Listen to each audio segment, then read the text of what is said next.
Welcome to another episode of Tales from the Tables with your host, Rob Bradley, John Charles Ciccarelli, James Burrows, and Damien Hallwood.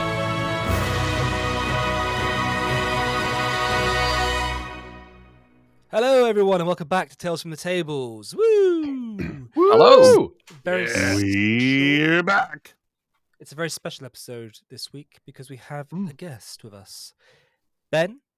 Hello. Miles. There he is. Yeah. Hi. One of our Rolldark GMs. How you doing, Ben? Yeah, good. Yeah? Yeah. Nice. Happy it's Friday? Yeah, maybe. I don't know. There's a fair near me, and fairs, I always find them very intimidating. I don't know. Fair? Yeah. Oh, wow. Yeah, do you know what? I've actually had a bit of a strange sort of relationship with fairs over the years. I used to love them, Yeah. and now I freaking can't stand them. I think Yeah. We have different I think we have very different kind of fairs to what you guys have in the United States. Ours are run by criminals. Oh my.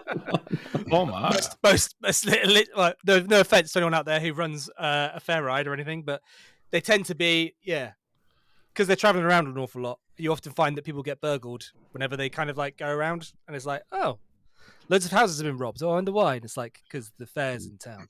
So just to clarify for somebody who's not like a regular on this, is the theme of the podcast that Rob gets cancelled every week? Or Yeah, is pretty much. that- pretty okay. much. That's how that works. Yeah. Pretty much. Just want to make sure I'm Pretty- like up now. Pretty much. That's why I chose the word criminals rather than the first word that came to my head. But yeah, Rob Bradley saying the things that everyone else is too afraid to say. exactly. Yeah. Suck it, snowflakes. That's a whole podcast waiting to happen, right? Oh God, no! Please, no. So Ben, what specifically about the fair was involved? Like what happened? So specifically, I think the reason why I have mixed feelings about it is mostly because when I was a little kid, the house I used to live in, we had a fair across the road, and then that's when all the big kids used to come to that area, and so I think that's kind of Right. So Yeah. were they dickheads? well, yeah. There was a lot of them, and they're always very noisy. So Right. Okay. but yeah. So, but no, where I am now, it's just the fact that. Because Rob knows this, where I lived before, it was right over a main road. It was incredibly noisy. And so it's like, I've moved house and it's this really nice, quiet, serene place. And then the fair comes along and ruins it all. So, so yeah, it's just disturbing my calm at the moment, and I resent it. Right. Fair enough. Fair. Fair enough. See what we did there. I have a fair going on in one of my games right now, but I guess I'll save that for the Tales from the Table segment. Sweet. Yeah. Okay, great. Damien, how you doing? Yeah, good, thank you. Yeah, doing all right. We're What's that noise? Sorry, I believe that may be me. There is a lot of wind near where I am. No worries. That's not to say that I'm passing wind. I was gonna say. That came out Sounds like wrong, it you shook the guys. whole house. If that was you passing wind, holy shit. It sounded like the whole house shook. Yeah. Yeah. Because you're in your garage, aren't you, Ben? Yes, I am. Right. Which I've not yet had chance to properly treat everything. So that's why I don't record anything when it rains. Yeah, right. Have you guys up the north? Have you experienced the horrendous rain that we've had recently as well? Has it been there with you guys too? Like we've had like a really horrific amount of rainfall come down in the last 2 days. it's not been too bad here. There's been a lot of rain, but it's not been We've torrential or biblical or anything like that. We got floods pretty much everywhere. Like all the roads to get here this morning were closed for me. I had to literally go like around the houses That bad. to get here. Doing like an extra half an hour to get into work. Oh damn! Yeah, ridiculous. I think Oxfordshire is like that. Oxfordshire is very flat, so it floods a lot. Yeah, I'm doing good. I'm very quite happy hilly to where have we are. received Sorry. my player's handbook. Hey, you got it. I got it. It has arrived. How's it look? Nice. It's very pretty. It's a chunky old book. It's the alternate cover for listeners who can't see what I'm holding up. It is the alternate cover with the golden dragon and the presumably player characters just chilling out, making tea. My only criticism, as it was before, is I'm not the biggest fan of the artwork. It's not the most evocative piece. It's a very beautiful piece, just not very evocative. And it's quite pastel-y, and I think that's quite washed out on the cover.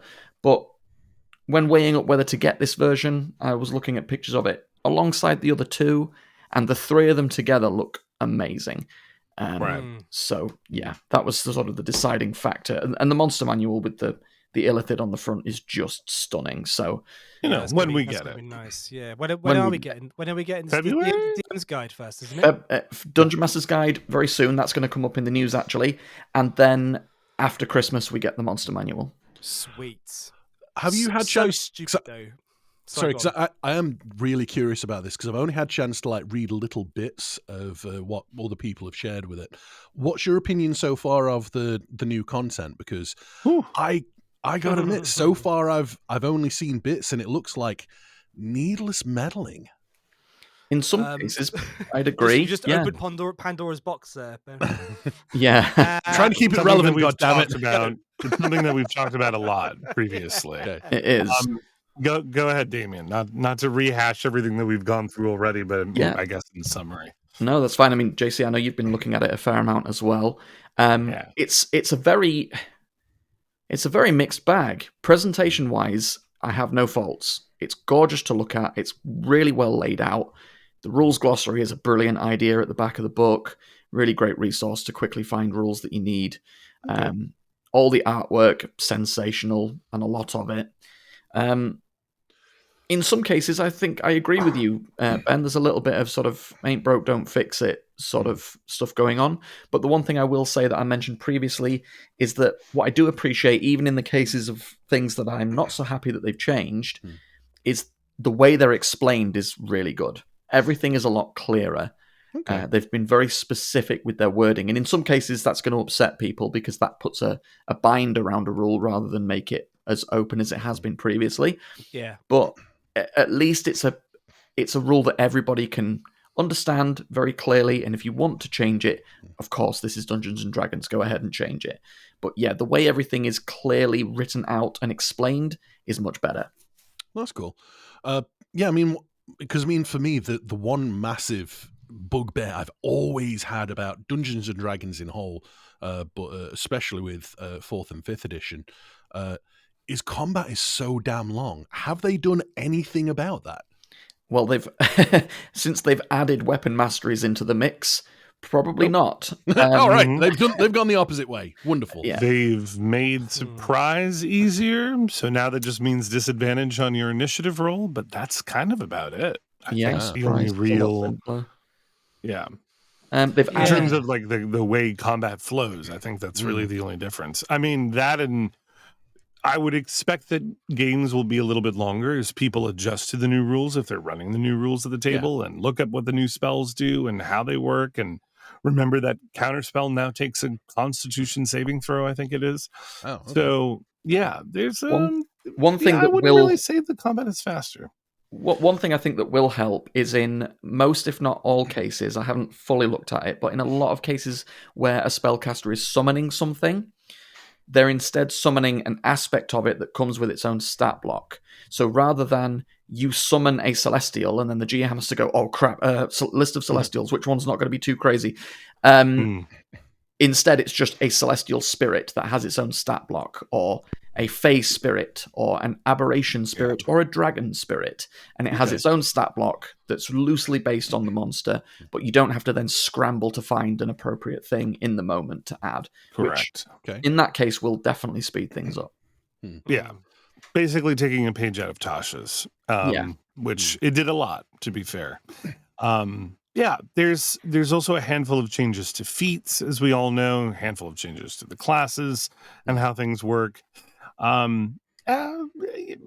Needless meddling is one way to describe it for the more traditional minded among us. I think there's a few things that I like.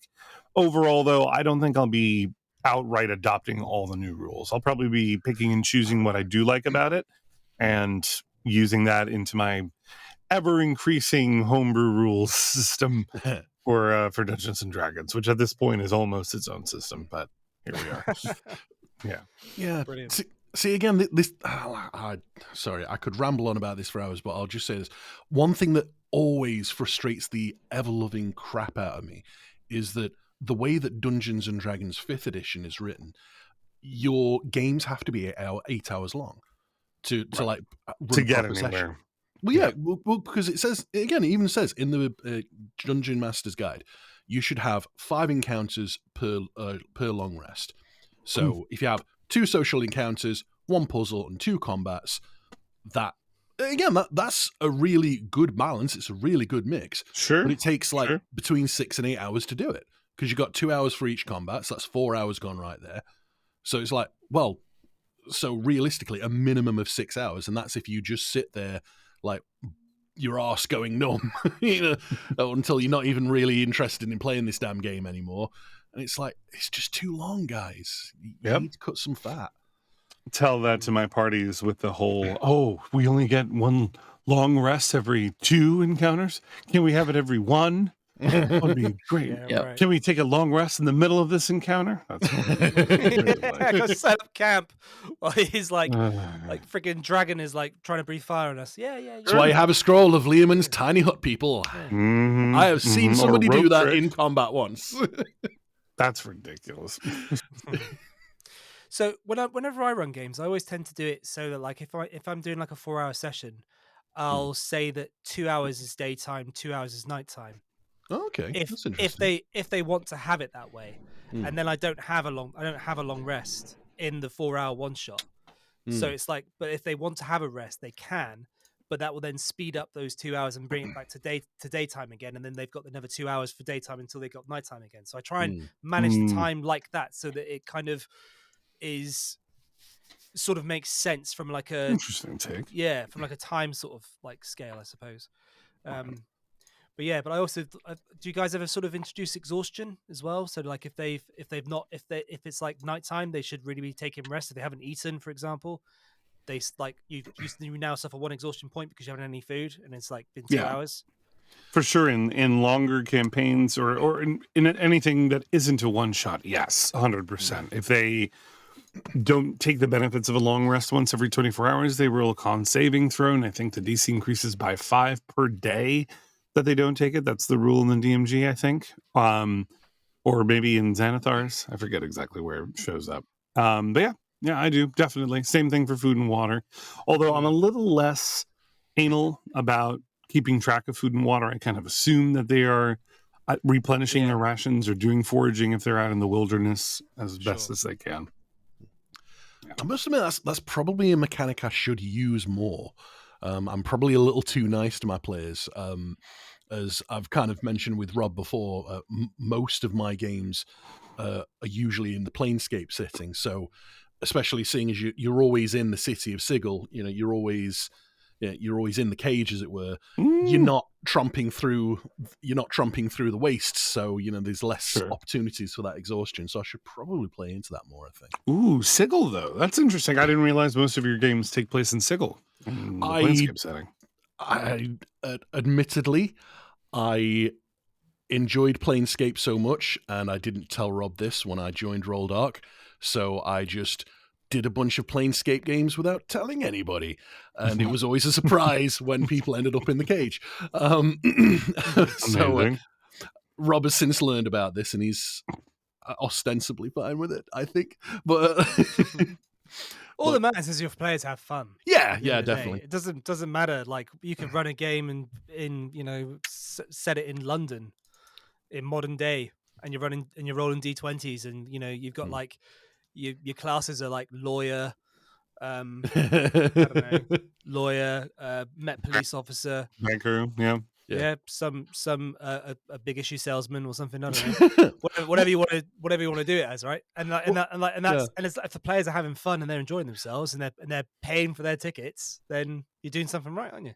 Yeah, I know that now, but like I said, when I first joined, I was just like, because again, I was like, oh god, I'm gonna have to set everything in the Forgotten Realms, and I'm like, I really hate the Forgotten Realms sitting, so it's just like, let's start them there, and we'll just move them over to Planescape. I think the reason when you joined it was because it was during the pandemic, wasn't it? I think it was just after.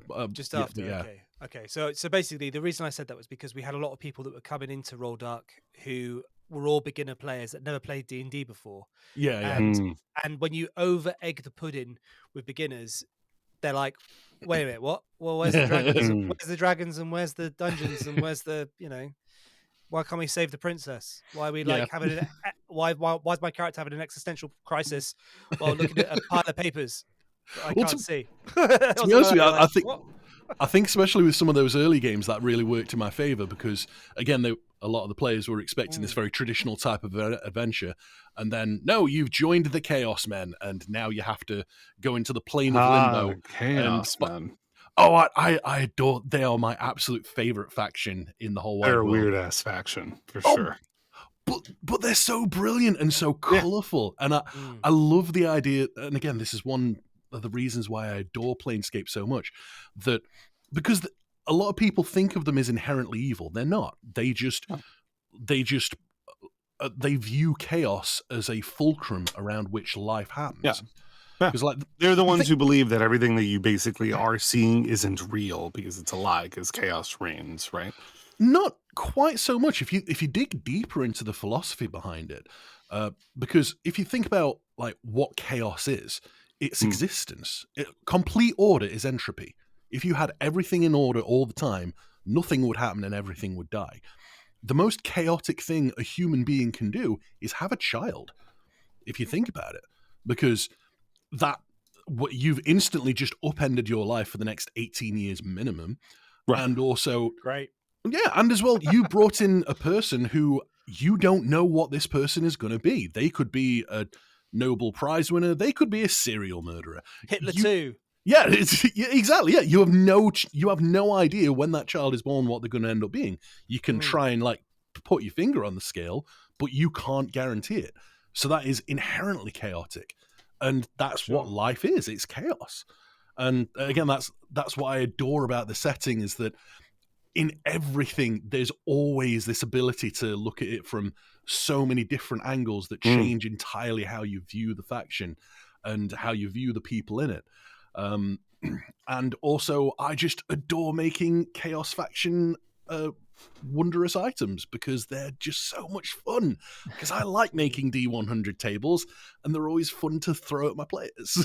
Nice. Yeah, sounds like the Ian Malcolm school of Dungeons and Dragons. Life finds a way. Yeah, right.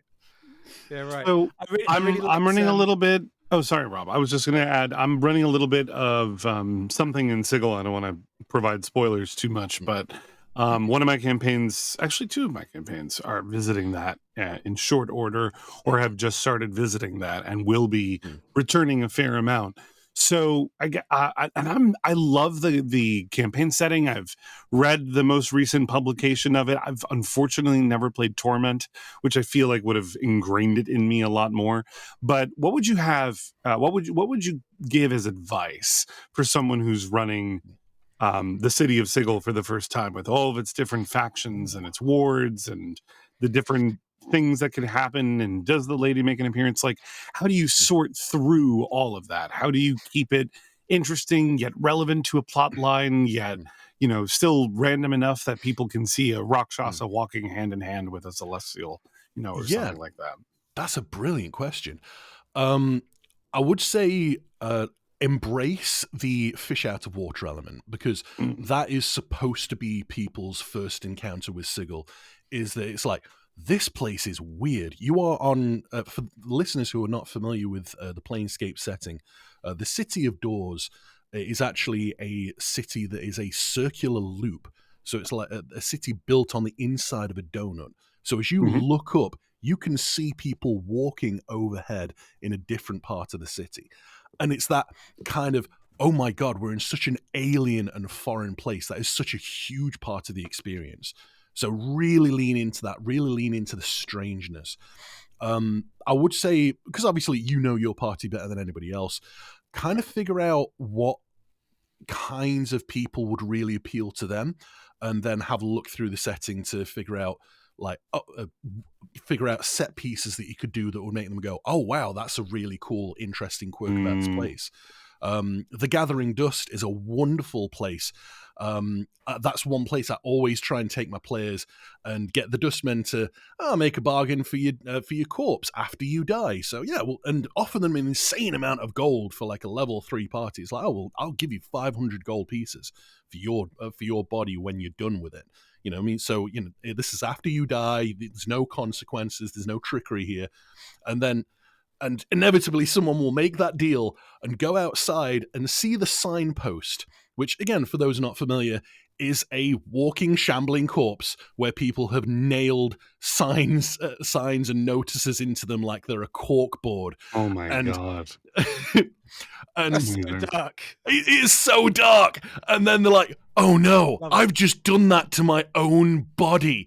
And it just brings this wonderful kind of realization of how out of your normal depth you are.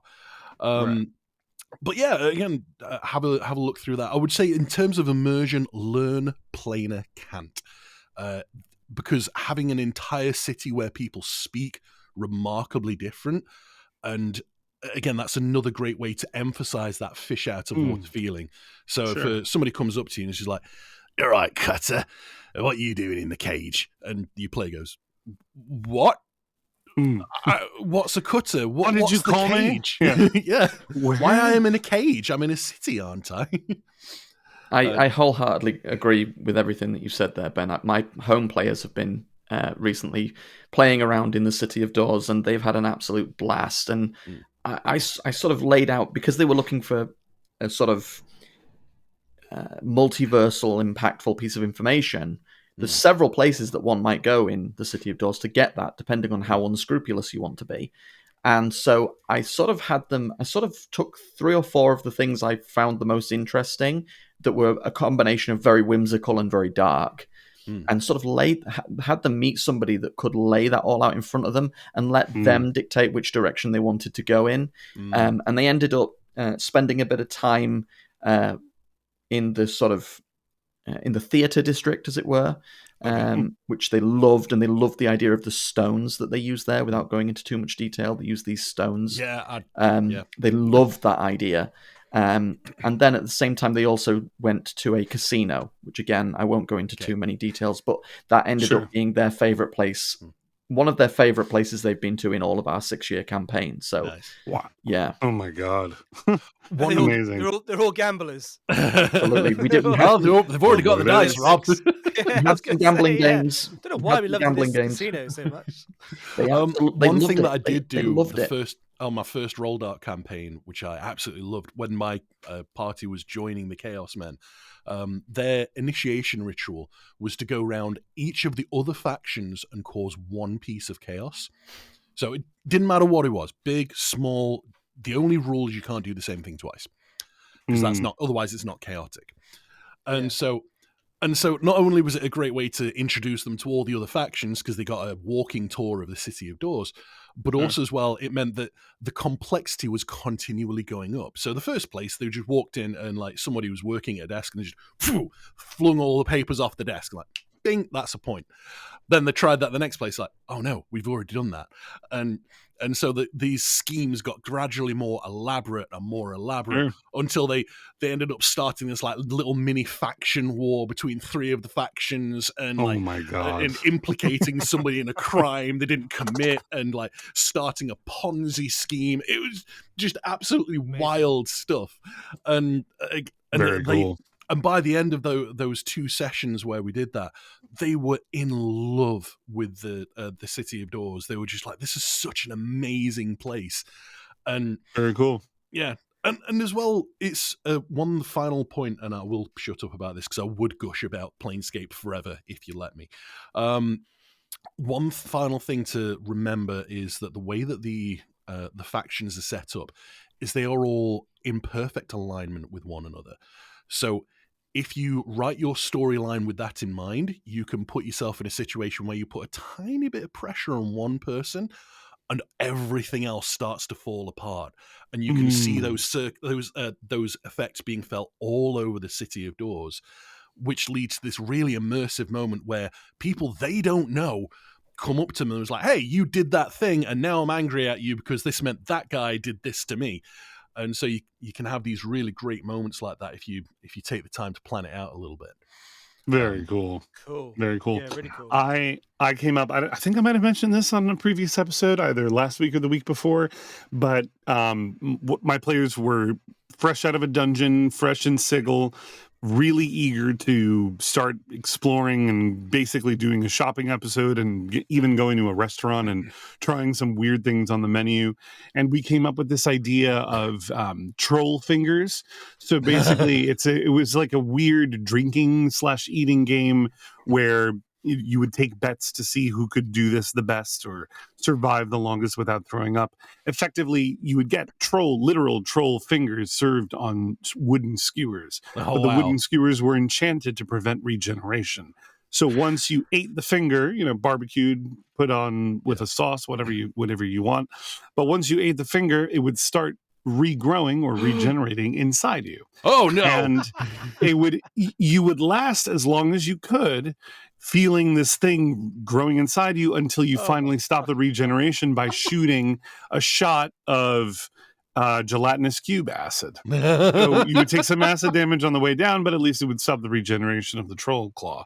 And it was just we came up with it on the spot. It was just this weird idea that I had that the player effectively helped build it out, and we started taking bets and seeing who could make the highest con save to last the longest. And it was just ridiculous. That is I think I suggested Oozy Finger was the title for that. Forcing my son to watch SpongeBob SquarePants at the moment. I mean, we're literally not forcing. He's only 6 months old. But he's like, what's that? And I'm like, if I'm sitting here watching cartoons, I'm going to watch a cartoon that I enjoy. But it's okay for him. So SpongeBob SquarePants, the creativity of that cartoon is insane. It's amazing. And it's the reason I'm bringing this up is because I was thinking about this. I was thinking how wonderful it must be to be in a room where you're all creatively coming up with this wonderful story, and then I just suddenly realized, oh yeah, that's what we all do in D&D all the time. Yeah, pretty much. That's why it's magic. Exactly. And the whole idea with troll fingers, you eat them and they grow inside you and stuff. That's so creative. And then you got to stop it with a shot of gelatinous cube acid. It's so creative. There's something I heard recently that Bikini Bottom, the location of SpongeBob SquarePants. I love the name of the town. It's actually apparently a bikini. The is like a stretch of an island where it's uninhabitable now because it was used as a nuclear test site for a long time. Yeah, and now it's presumably the idea that Bikini Bottom that's why all the creatures are animate and can talk, and you get weird things like a talking, moving sponge, because they nuked the crap out of that area, and now that's all radioactive and strange. Yeah, and brilliant. sentient. Yeah, classic cartoon conspiracy theory. Did you hear the story about the Loop De Loop song? No.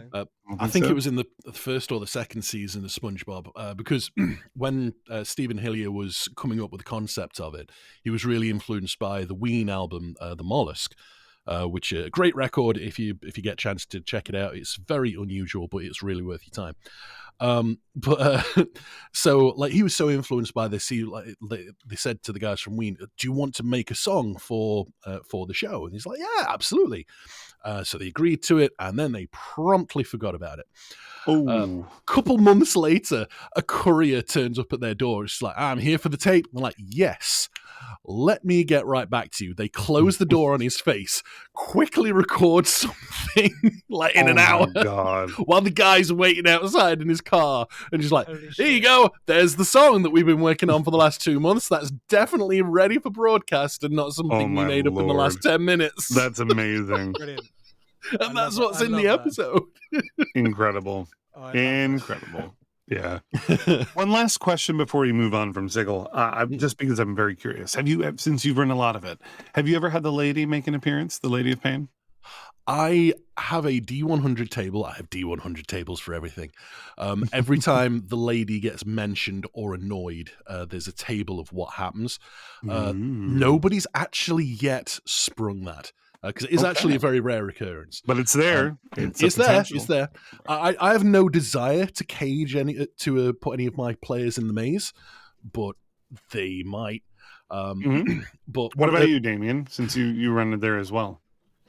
I knew that my players would only be there relatively briefly, a handful of sessions at most, before moving on to their next port of call. So I had her appear in passing, not directly to be, a threat or a hindrance to them, because, as Ben's quite rightly pointed out, that would be really bad and a long-winded Just get mazed. thing to get out of. But I had them get a glimpse of her because she's such a cool idea and she's such a striking figure to describe, that just being able to see her even briefly in action was enough for them to sort of go ooh, and then be terrified of her for the rest of the time they spent there. Amazing.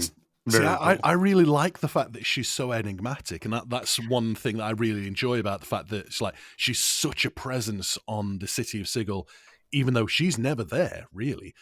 She's sorry, not the Modrons, the ones that communicate with symbols The on her Dabu, behalf. the Dabu, are they called Dabus? Again, for the unfamiliar, these are humanoid creatures with goat heads that speak entirely in floating symbols above their heads.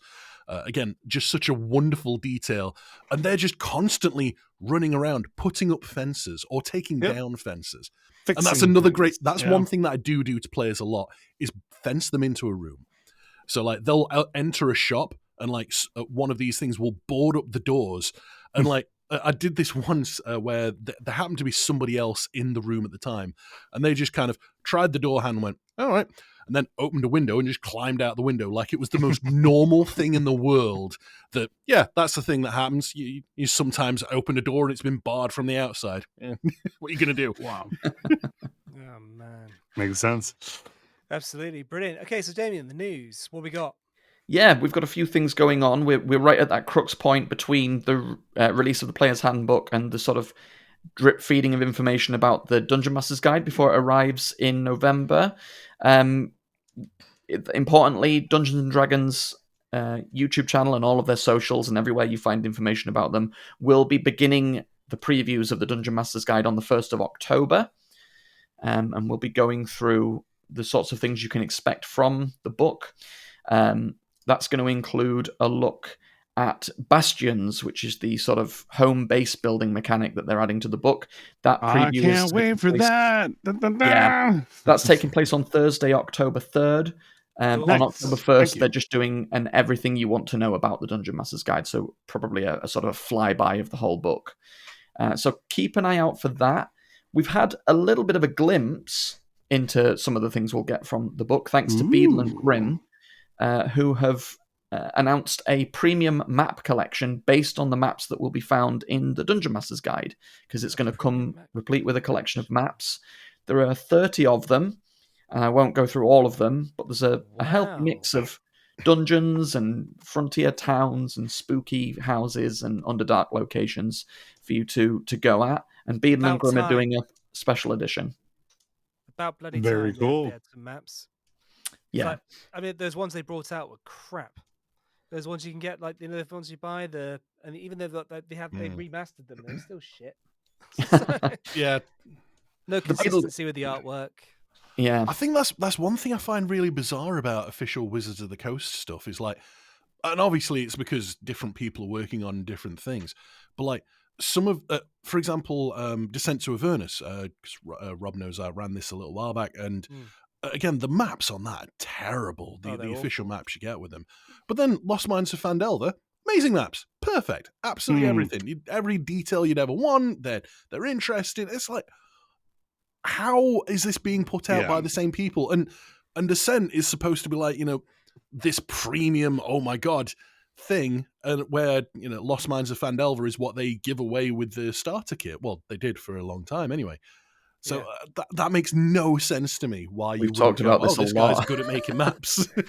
Yeah, let's make him our map guy or whatever. Yeah, absolutely. I mean, I know they're only a small company, Hasbro, so I appreciate they don't necessarily have the reach to get the best talent. Certainly not. You'd have thought there'd be like a team that is just dedicated to maps. Yeah, and it's like, right, okay, so we've got these maps coming out. Have they all got this, and this? this like quality control, right? Yeah, so yeah. you control the quality of the maps that go out.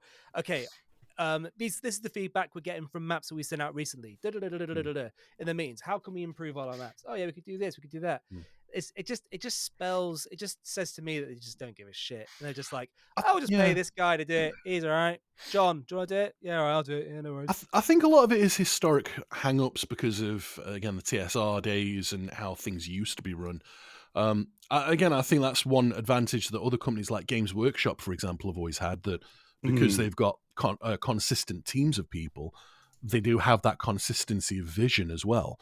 So, again, that's why, whenever you pick up something that is Warhammer or Warhammer 40k, it does feel really consistent in terms of what you're getting. It does. You're absolutely right. I love the lore in it. Like, no matter whenever I've bought like the editions, when they've brought out the new core rulebook, it always has the background lore in there, and I always read it. Even though I know it off by heart, I know it inside out, back to front, I'll always make a point of reading it. Because it always offers a different perspective somehow. Yeah. But only ever so slightly. And it's so good. Like, the lore is fucking brilliant in 40k, isn't it? Oh, it's amazing. One thing that does amuse me, though, on a similar note, when you're talking about consistency of artwork, because I got into RPGs through Shadowrun. That was my first introduction. Oh, really? Wow. Yeah, okay, yeah. Interesting. I've won a poetry writing competition when I was really little, and so I got book tokens, and I was like, oh, this book seems interesting. It looks like science fiction, and it was a Shadowrun book, and cool. so yeah, in terms of you think Dungeons and Dragons is bad in terms of consistency. Oh my God, you have not seen anything. Oh yeah, Really, it's all over the place. All over the place. Again, because it was bought out and then sold and then repackaged, and I think it's back with Harebrained Schemes now, which is the original guys, which is amazing. But yeah, that's been all over the place all over the years. So amazing. Yeah, it's a shame, isn't it, when they do that? Because you just. It's like war. I mean, don't get me wrong. I think the guys at Citadel Miniatures have got a lot of things wrong over the years, but at the same time, they've got so much right. Yeah, like they are slaves to their sort of overlord. Like their share price and all the rest of it. Yeah, and the fact that one piece of plastic this size can cost 3 times as much as one piece of plastic this size because of what it does based on the rules you've invented in effectively an economy. I mean, as much as I sort of go like, I really, really don't like that, I also really appreciate it because it's really fucking clever.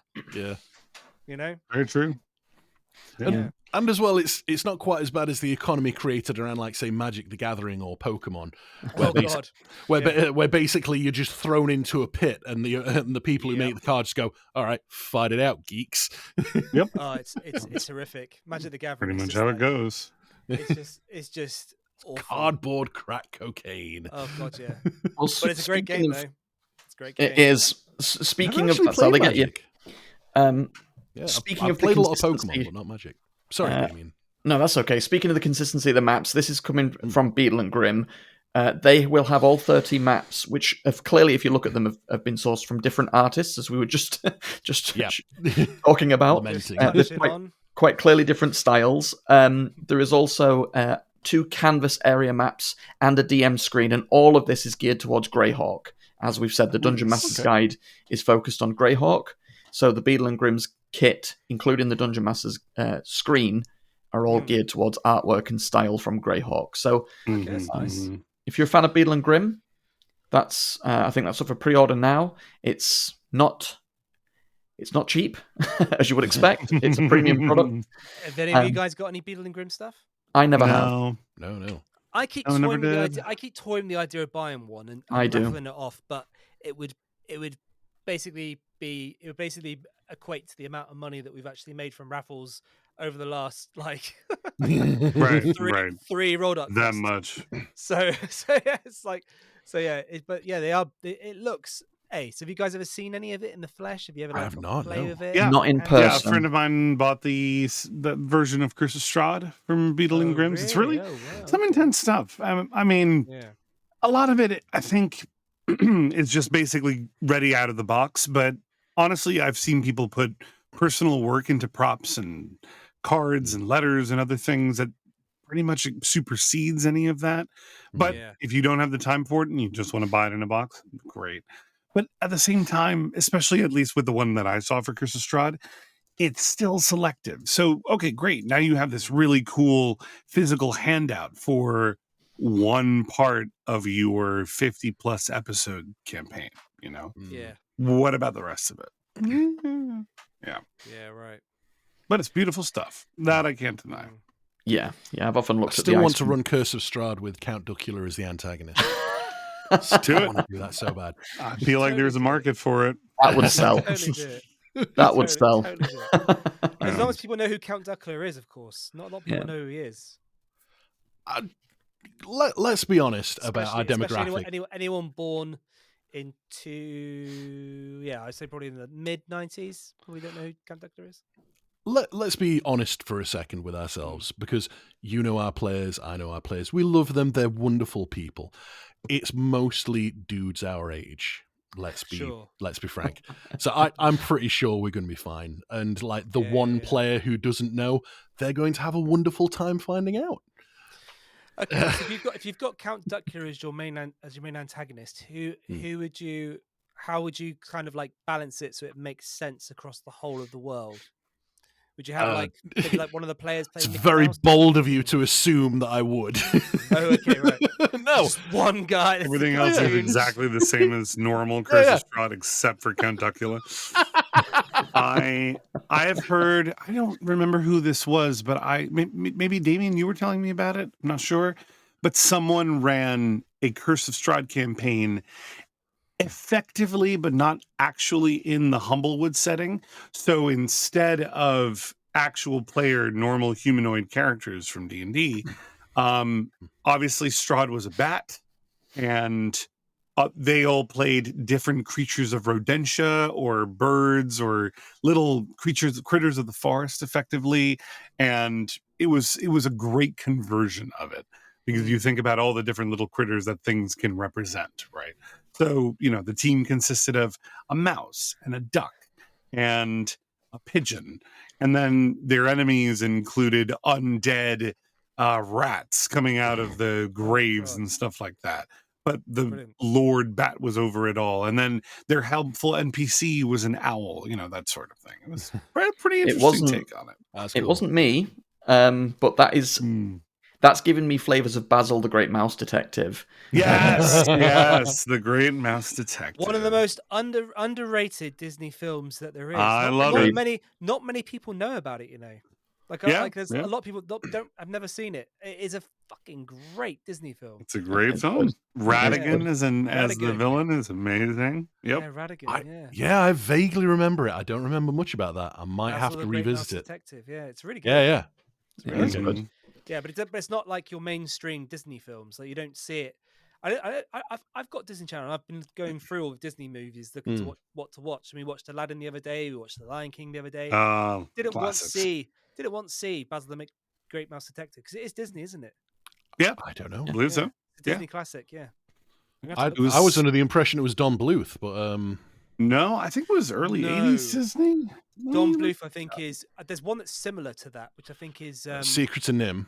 That's right. Yeah. Or there's a fabulous. Is it Fiver's American Tale? American Tale and Fievel Goes West. Fievel Goes West. That's right. JC knows his animations. Oh yeah, great. Land Before Time. 1986 Disney movie. Yep. Wow. Yeah, Land Before Time as well. It's a classic. Oh god, I loved Land Before Time. Land Before Time. Yeah, all 19 of them. Yep. Christ, yeah, of course. Gradually declining in quality until every time. Garbage. Yeah. There's a lot of those movies, Disney movies, that kind of got lost in the 80s, right before the Silver Age. Things like Oliver and Company, The Rescuers, The Black. Oh, The Rescuers was great. Does anybody even remember The Black Cauldron? That was a very inspired by D&D Disney film. Great that movie. Just didn't do very well. Granted, the production value left a little bit to be desired, but it was still like your very typical heroic adventure, fighting a lich. Like it was, it was all there. Oh yeah, Wow. Oh, yeah. Okay. I have to check Nobody that out. remembers it, What, but what it else? happened. The Sword and the Stone. That's quite a good one. Yeah, Yeah, Sword yeah. and Stone is a Sword classic. and Yeah. Stone. That's a classic. Yeah. I think there are like there's little ones that just kind of fit in between all the other ones, isn't it? Like you've got like Mhm. obviously your main ones, which are Snow White, Cinderella, Aladdin. What else? What else are the main ones? Beauty and the Beast. Yeah. You know, it's like the go-to ones. Yeah. Sure.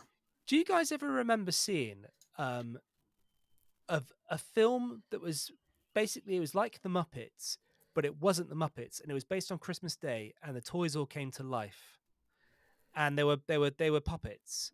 It was made by I think it was made by Jim Henson, but it was basically Toy Story, but I don't way know. This before doesn't ring Toy a Story. bell.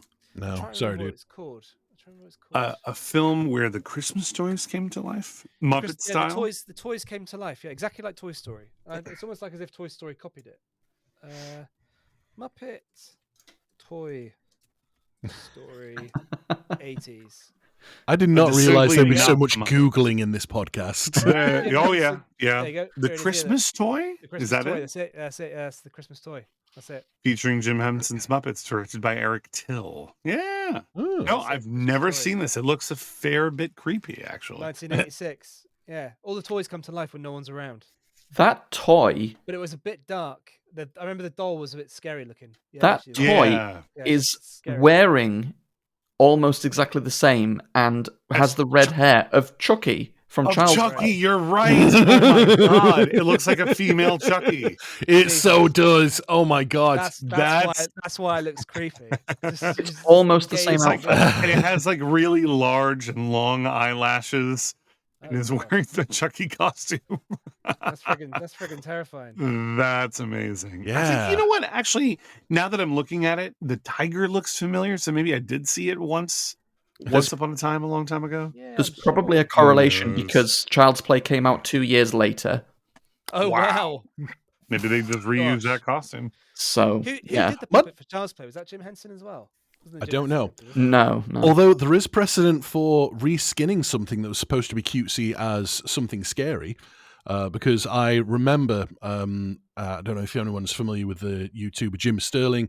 They were doing an episode where they're reviewing games, and they were like absolutely dunking on this one game, saying, "Oh, because it was like supposed to be this like puzzle game, and they had like these cutesy like." Creatures. He's like, these creatures are really creepy. I hate it. It's horrible and weird. You know, I'm really terrified by these things. They look so ugly. And so the designer kind of took that note and went, oh, okay, well, I'll make a horror game with these things. And that's how we got Five Nights at Freddy's. Wow. Yeah. That was supposed to be cutesy. That's Yeah. amazing. Yeah. That's horrific. Yeah, so Oh. those exact same animatronics that you see in the first Five Nights game. Unbelievable. Very all cool. the best, Anyway, all the we best got scary off things were meant topic, to not right? be. Yeah. No, really? So yeah, maps. Oh bloody hell! Is that what we're talking about? Yeah, We Christ were almighty. we're beyond Where the hell- that though. Where the hell did we go? We ended up with like We ended up in Child's Play somehow. Child's Play. Somehow. you ended up with because you went on a weird Disney movie tangent. Oh yeah, that's right. I did. That was my fault. I mentioned Basil the Great Mouse Detective. You did. That's right, and I was like, oh yeah, and then it's like open can of worms. So it's Sorry. my responsibility to bring this back around. I can be real quick here. It looks like the Dungeon Master's Guide is going to be in really good hands because, according to Wizards of the Coast, the Player's Handbook is the fastest-selling D&D book ever. It beat out Tasha's Cauldron of Everything in their entire history. And yeah, I think they said 85 million D&D fans worldwide claiming their book, with over 18 million users on D&D Beyond. So it's been a Wow. big release. Did it outsell the original Player's Handbook or the 2014 Player's Handbook? According to them, in their entire Wow. 50-year history of the game, it sold 3 times as many copies as the 2014 version of the book. It's wild. So, It's mad, isn't it? yeah. I wonder whether... I I'm don't know gonna if go the Dungeon return Master's mine, Guide will sell as well. Being Probably that not. it's not meant Yeah. for everybody that plays D&D, but I'm sure it will sell well enough. I think it's one of those things, though. I mean, it's unfair to kind of compare it to like Tasha's and other expanded things from that, because at the end of the day, it's the player's handbook. It's the one book that everybody needs to have. You know, I mean, so, you know, I don't think it's really fair to compare it by the same metrics because, you know, because again, it's the kind of the one essential piece of kit. You know, so it's really that and the monster manual are the two that you actually measure the game on, and the rest are just kind of the extra setting stuff, right? Right. Yeah. Right. Yeah, absolutely. We are getting another quick release, or it's out now, I believe. There is a short adventure featuring the cast of the original Dungeons and Dragons cartoon that, if you're a subscriber to D&D Beyond, you can play now. It is Oh God. Uni and the Hunt for the Last Horn, and it has stats and character sheets for all of the classic characters from the cartoon, plus an extra one, I believe, that didn't feature in the cartoon. That's amazing. Updated artwork to make them look more sort of realistic and in keeping with the artwork of the current system. And yeah, if you've got D&D Beyond, you should be able to go and try that out, or at least just satisfy your interest as to what the different classes and abilities are of those classic characters. Nice. Wonder if they fight Tiamat. It doesn't Like they mention do the first Tiamat. episode. Yeah, the first episode of the Dungeons and Dragons cartoon. Yeah. Yeah, it doesn't mention, and I haven't read it, but that would be fun. It's a great level 1 adventuring party activity, fighting Absolutely. Tiamat. Yeah, right. Ridiculous. The last thing I'll Turns cover, because we've mentioned it a few times, and I think this is quite interesting. Discworld. Ooh. The Discworld TTRPG from Modifius. The Kickstarter is coming very soon, October 15th, but I believe the quick start rules are in people's hands now as a chance to get a look at the game. And there has been a detailed breakdown on how their new system works, and it's quite interesting. Basically, the player, rather than having set stats or numerical stats, they instead have a series of traits, and whenever a situation comes up that involves a potential failure, they choose one of their traits that they believe is relevant to the situation, and then have to justify why and how relevant that is.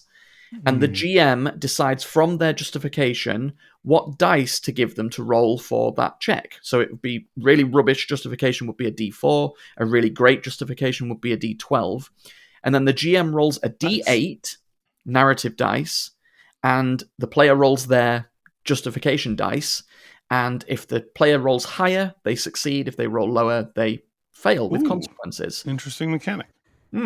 Yeah, It's that's very interesting. I like that. Yeah, a fun little rules light system, designed to be based much more around sort of language and humor and whimsy and all the sort of things you would expect from the Discworld setting. Yeah. Sounds like it would fit great. It sounds like it would be a great way to get that feeling of just scraping by on the merest justification for why a skill would work, and then rolling a 4 and the GM rolls a 1 on a D4 versus a D8, and just squeaking through on the most basic attempt to complete a task. It sounds like it would fit really nicely. Yeah. That's interesting stuff. Is Rhiannon Pratchett involved in any way on that, or I don't know how involved. I know that they of course got permission from the estate in order to produce the book, and they had to do that themselves. But I don't know if anyone is directly involved. I haven't seen any mention of it. That's fair. But I imagine they would have had to have pitched their ideas in order before getting justification for producing the book. So I imagine that it at least had some input on how the game would work, even if it was informal. Okay. Yeah, Interesting. sure. I wonder why they felt like they needed a new set of rules.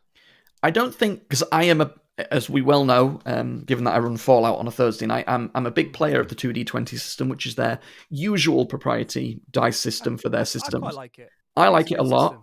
Yeah, I just don't think knowing that system across Dune, Star Trek, Fallout, and various other properties, I just don't think it's the right fit. I think for the things they've done it with, it is, but I just don't think it would be too mechanical. It would be too shoehorned into Discworld, I think. Whereas this, I think this is much more in keeping with the theme and the genre of the Discworld books. Yeah, definitely. And I think you hit it on the nail hit the nail on the head when you said it's more about clever language and humor, because at the end of the day, that's what those books are about. Yeah. And so, I think that's an excellent call on the designer's part to say, we're going to make the core beating heart of this series the core mechanic, because otherwise, for a fact you're going to get power players if you did it the other way around. 100%. And there's you no room can't for have that here, power right? players in Discworld. That's one thing that Terry Pratchett routinely stomped down those kinds of characters because it was fun to dunk on them. Yeah, there's none of that here, right? It's not possible with the system, as far as I can see. There's no way to munchkin your way through the system. It's all your justification. So, yeah, very cool. So October 15th, it hits Kickstarter. If you're interested, I'm sure there'll be some free rewards for that. Nice. News done. Sweet, nice one. With 5 minutes left to go. Yeah, pretty much. Well, let's have at least one tale from the table. So, JC, you mentioned about a fair in your game recently? Yeah. So I have a couple of actually different campaigns that are currently going to different carnivals or fairs. One of them is headed towards the Witchlight Carnival at the moment, which I'm borrowing obviously from the Wild Beyond the Witchlight book. A place of whimsy, very Fae inspired, lots of different things going on. Very, I wouldn't say innocuous. There's a lot of stuff happening kind of behind the scenes, but overall it's a very pleasant experience, very colorful, very vibrant. Not a lot of combat probably going to happen there. A lot of exploration and rides they can take and stuff. And at first this intimidated me, running a fair in a D&D game, because that's such a visual and tactile experience in real life that unless you're really just rolling dice for games, and in which case you're making very basic checks, it can feel a little artificial. And I struggled at first with a sort of concept of how to make this more living and more real. And I thought originally the answer, I didn't actually think this was the answer, but to help, I added a lot of visual effects to the carnival stuff. And I was hoping to find really colorful maps of different carousels and stuff like that.